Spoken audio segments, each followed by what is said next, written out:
يا رايحين للنبي الغالي، هنيالكم وعقبالي. كل عام وحضراتكم بخير. يعني احنا في طبعا ايام جميلة وايام رائعة، ويعني بيسعدنا ان يكون معنا في الاستوديو المبتهل والمنشد فضيلة الشيخ فرحان جمعة ابو الخضر. فضيلة الشيخ، كل سنة وحضرتك طيب، وايام ان شاء الله كده تكون ايام خير على الامة العربية والاسلامية. يعني كل سنة وانتم إلى الله أقرب، والإخواني وأخواتي السادة المشاهدين والمشاهدات والمستمعين والمستمعات بصحة جيدة وأمن وأمان، وإن شاء الله يكون جمعا على جبل عرفات في العام القادم بإذن الله. إن شاء الله إن شاء الله. فضيلة الشيخ، لو تكلمنا عن العشرة من ذي الحجة، يعني أهمية هذه الأيام العشرة تحديدا. بسم الله والصلاة والسلام على رسول الله سيدنا محمد صلى الله عليه وعلى آله وأصحابه ومن والاه، وبعد. يقول النبي صلى الله عليه وسلم: من صلى علي حين يصبح 10 وحين يمسي 10 أدركته شفاعتي يوم القيامة، فاللهم صل على سيدنا محمد. هذه الأيام أيام مباركات أقسم الله بها في كتابه العزيز. قال تعالى: والفجر وليال عشر. والمقصود بالليالي العشر هي العشر الأوائل من ذي الحجة. وأيضا النبي صلى الله عليه وسلم قال: هي أفضل أيام الدنيا، فهي أيام اجتهاد ويستحب فيها الإكثار من العمل الصالح، الاستغفار والذكر والدعاء، والمحافظة على صلاة النوافل، والمحافظة على صلاة الجماعة، المحافظة على صلاة الضحى، المحافظة على تلاوة القرآن الكريم، وذكر الله وهو ماشي وهو جالس وهو قاعد في الطرقات في الشوارع في الأسواق في كل مكان. فضلها عظيم يعني فضيلة الشيخ. أي طبعا أيام مبارك. قال يعني النبي صلى الله عليه وسلم قال: هي أفضل أيام الدنيا. ولذلك قال النبي صلى الله عليه وسلم: ما من أيام العمل الصالح فيها أحب إلى الله من هذه الأيام. يعني إيه؟ العشر الأوائل. قال: ولا الجهاد في سبيل الله يا رسول الله؟ قال: ولا الجهاد. يعني الجهاد هو أعظم شيء، لكن الأيام دي فضلها أعظم من الجهاد في سبيل الله. نعم نعم. فضيلة الشيخ، باعتبار حضرتك مبتهل ومنشد، يعني طبعا اعتقد ان يعني الايام دي برضو في يعني حالة من الروحانية كده والفيوضات الالهية. يعني اعتقد بنتمنى ان احنا يعني نعيش الحالة دي في لحظات من الانشاد والابتهال. طيب ان شاء الله هنقدم نشيد باذن الله هيعبر عن عن الحجاج هم وقاعدين على جبل عرفة طبعا، وماء زمزم والطواف حول البيت. يعني بيشكل او يعني بيحكي عن مناسك الحج باكملها. بس نبدا بالتلبية لان ايام مباركة. تمام. لبيك اللهم لبيك، لبيك لا شريك لك لبيك، لبيك اللهم لبيك، لبيك لا شريك لك لبيك، إن الحمد والنعمة لك والملك لا شريك لك. على جبل عرفات بردد الدعوات، على جبل عرفات بيردد الدعوات، ويطلب الرحمات من فاطر السماوات. جاي ألوف وألوف وصفوف وراء صفوف، جاي ألوف وألوف وصفوف وراء صفوف، رفع ايد وكفوف، رفع ايد وكفوف ممزوجة بالعبرات.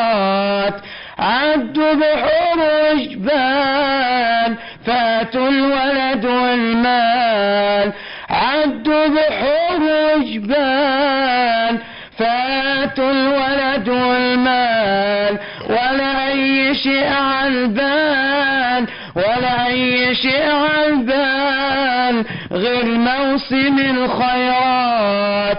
بملابس الإحرام وطوائف الإسلام، بملابس الإحرام وطوائف الإسلام، وبكل شؤم أيام وبكل شؤم أيام بيقدموا الطاعات على جبل عرفات. لبيك لبيك يا الله، لبيك لبيك يا الله، لبيك لبيك يا الله. بيطوفوا حول البيت طاعة لرب البيت، بيطوفوا حول البيت طاعة لرب البيت.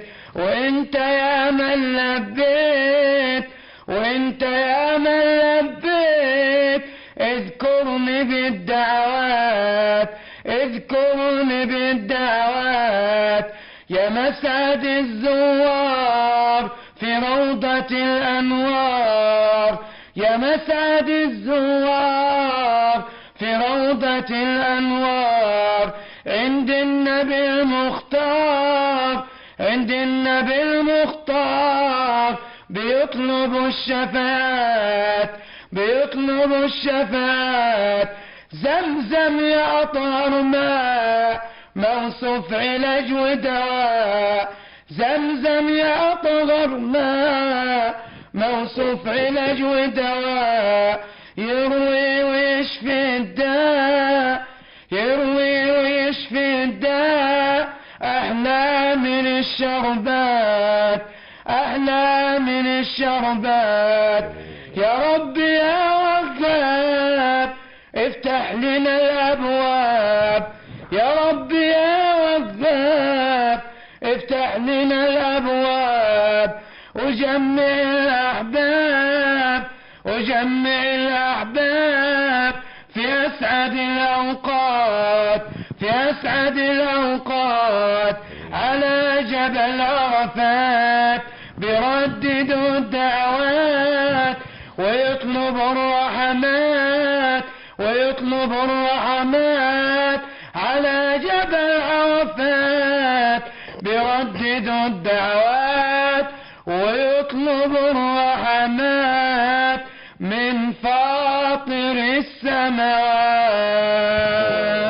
الله يفتح عليك يا مولانا.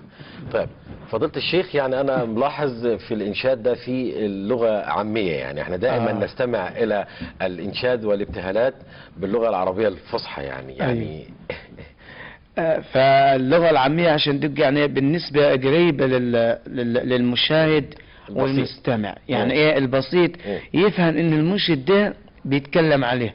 يعني جبل عرفة، بعد كده ماء زمزم وطعم ماء زمزم وشراب ماء زمزم وهو شفاء وهو دواء وهو علاج. مثلا ملابس الإحرام، طوائف الإسلام. طب انت حوالين منك كلهم بيكون ايه؟ من كل العالم حوالين منك. انت بتطوف حوالين الكعبة وماشي جنب منك واحد من أفريقيا، واحد من أمريكا، واحد من أوروبا، واحد من استراليا، وهكذا يعني. لكن يعني دائما حالة الإنشاد باللغة العامية أسهل وأبسط، يعني أنت شايفها كده بتتكتب زي الشعر العامي مثلا كده. يعني هو يعني غالبا بيكون قصيدة عامية مثلا، واحنا بنحولها عن طريق التلحين والأداء والتنسيق، نحولها يعني ايه لنشيد. يعني ممكن بيجي مرة كده مثلا لغة عربية ومرة مثلا ايه باللغة العامية. بس الايام دي بصراحة يعني الحج والعمرة محتاج ان احنا نقول نشيد بالعامة حاليا عشان يفهم المشاهد والمستمع انه اللي هو متشابه. يعني هو اقرب، ممكن يكون اقرب بالغنى مثلا في غنى خاص، غنى شعبي خاص بالحجاج يعني. يعني دائما احنا مثلا لما يبقى في حج بيروح الاراضي المقدسة، الاسر ممكن بتغني له غنى شعبي في زي الافراح كده، بس ايه ربما الانشاد بيغنى بطريقه والغنى بيغنى بطريقه ثانيه. طبعا هم يعني بيعملوا له احتفال هو وذاهب، وهو يعني من العوده بعد كده بيعملوا له احتفال، يعني فرحه وبهجه في اختلاف بينهم بين بعض، يعني بين الغنى الشعبي. يعني ستات البيوت لما بيغنوا مثلا للحج، اللي بيسافر بالطياره لغنى، واللي بيسافر مثلا بالبخل لغنى، واللي كان مثلا بيروح في فترات طبعا بعيده يعني بالسير على الاقدام او بالجمال له غنى بطريقه ما. في اختلاف ما بين الانشاد الابتهال او الانشاد والغنى في الاداء مثلا. الانشاد اللي هو ابتهال، يعني الابتهال بيبقى غالبا يعني مرتجل. الابتهال يعني بقى غالبا بقى ارتجالي، يعني ممكن انا ابيت شعر والف عليه. تمام. ده الابتهال، لكن الانشاد غالبا بقى عن قصيده يعني شعريه، ممكن تحولها لغه عربيه وممكن تحولها بالعاميه. تمام. فضيلة الشيخ، بس معانا على الهاتف علاء العديسي مبتهل ايضا. اهلا بيك يا استاذ علاء. فضيلة الشيخ علاء، ازي حضرتك؟ وكل سنه وحضرتك طيب. انتم طيبين ويعود علينا وعليكم نعم. طب فضيلة الشيخ، يعني كنا بنتكلم مع فضيلة الشيخ فرحان عن الابتهال، هو كان بيبتهل او قال قصيده باللغه العاميه، وكنا بنتكلم يعني ربما يكون في اختلاف ما بين الابتهال بهذه الطريقه والغنى الشعبي في المواسم الحج يعني تحديدا. انت شايف ان في اختلاف في ده ولا؟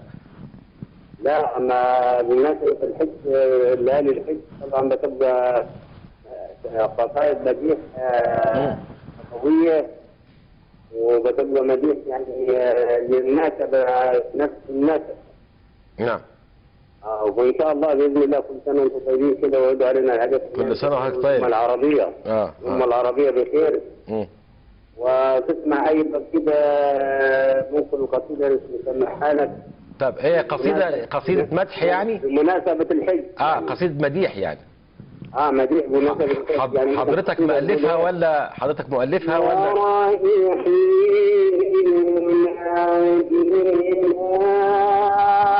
صلوا على طه نبينا يوم القيامة يشفع فينا، ثم الصلاة على الرسول مع السلام يخرج الموت ربنا عني وعدنا نور النبي بأيدي العناء نحسن بين الرسول مع السلام يحوج النوم والرب جمعني وعدنا نور النبي بأجل عناء من حسن الزين برسول إذا زمزم وكرم ويبني بيت غير طرد لما تشتغل قل يا رب اسقنا من حوض الرسول فبالسلام يحل جماله إن كنا يشوف بك أمثاله وإن الشريح وجمياله على شمس النور حرم الرسول نادى المنادي حاج الجنة واختم هدومك من زمزم نادى المنادي حاج الجنة وشرب هانئا من زمزم وارتحل وقع الإنسان بوحية الرسول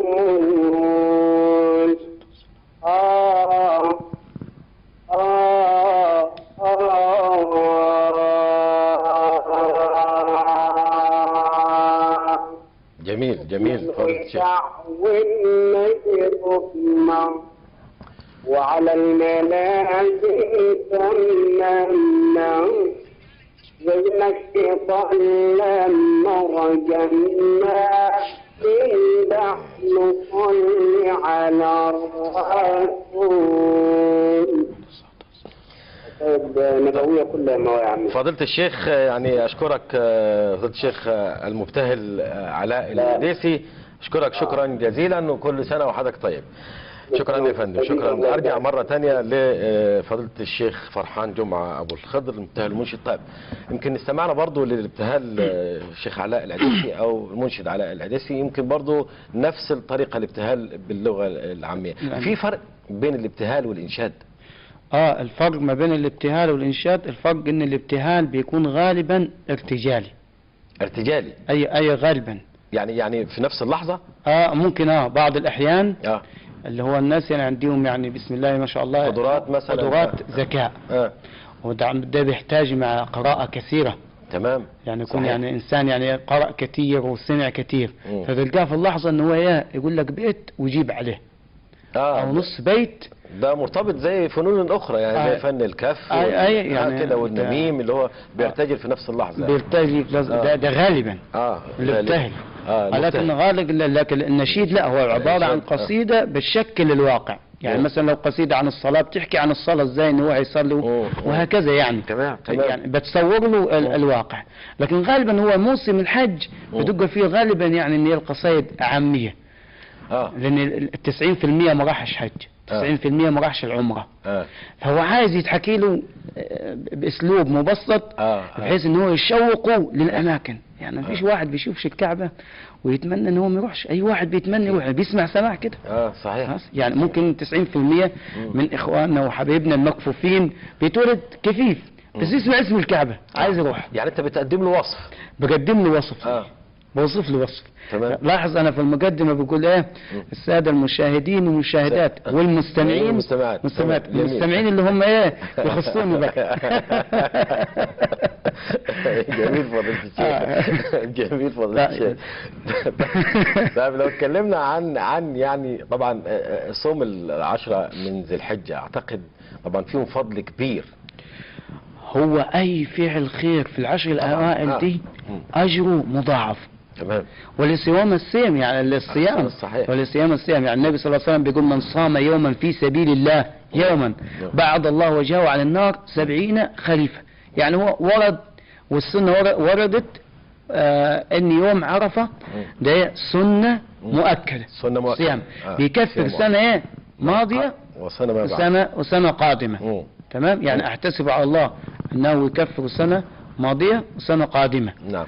طيب ال8 ايام دول بيصوموا الناس ليه؟ عشان هي من الايام اللي الاجر فيها مضاعف. نعم. يعني مثلا الصدقة، ولو كانت الصدقة يكون أجرها مضاعف أكبر لو كانت الصدقة على صلة الأرحام، كما قال النبي صلى الله عليه وسلم تكون صدقة وصلة الأجر مضاعف. الاستغفار أجر مضاعف.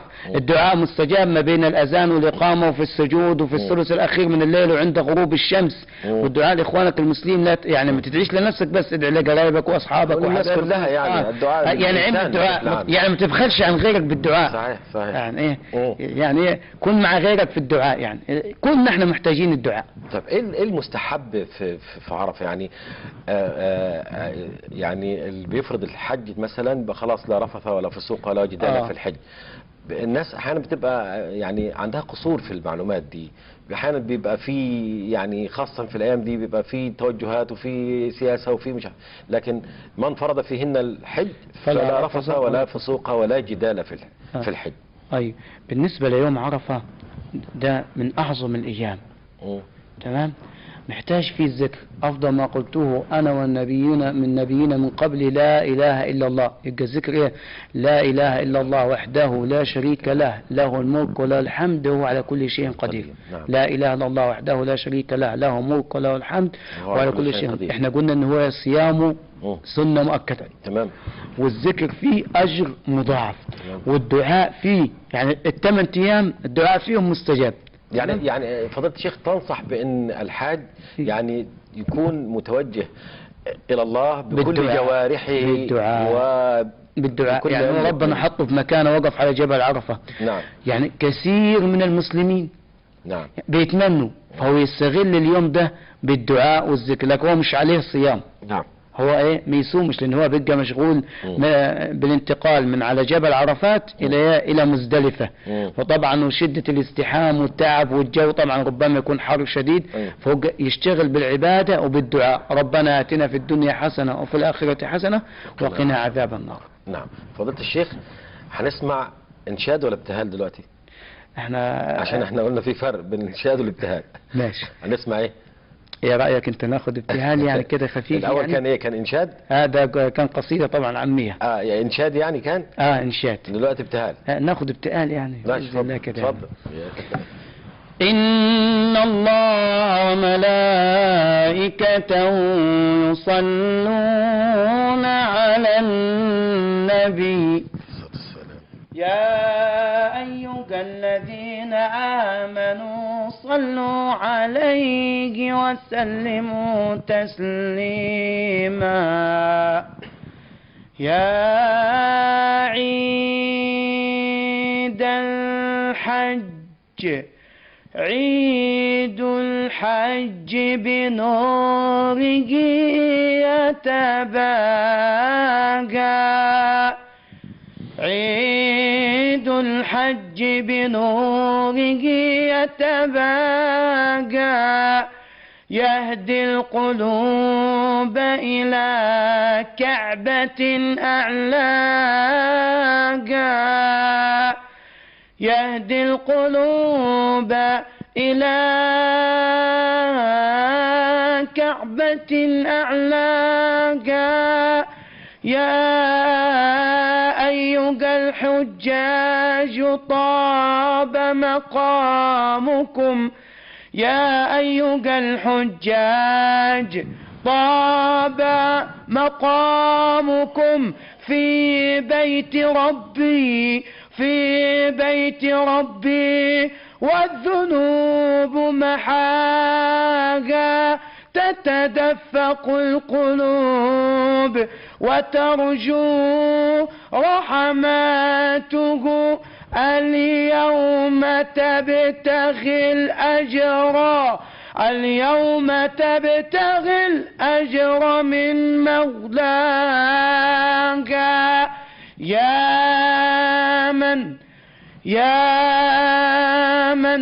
يا من قصدت بالأضحيات وجهه.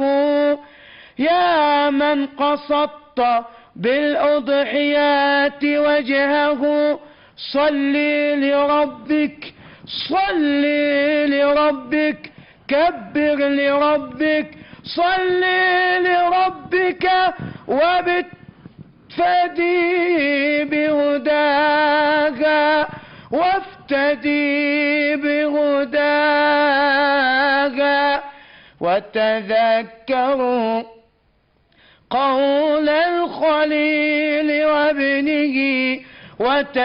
وتذكروا قول الخليل وابنه يوما تمثل للذي أوحاك. ففداه رب العالمين بذبحه. ففداه رب العالمين بذبحه. وتقبل الرحمن صدق رؤاه. يا رب فامنن علينا يا رب فامنن على الحجاج بعفو وامنن علينا بتوبة نحياها.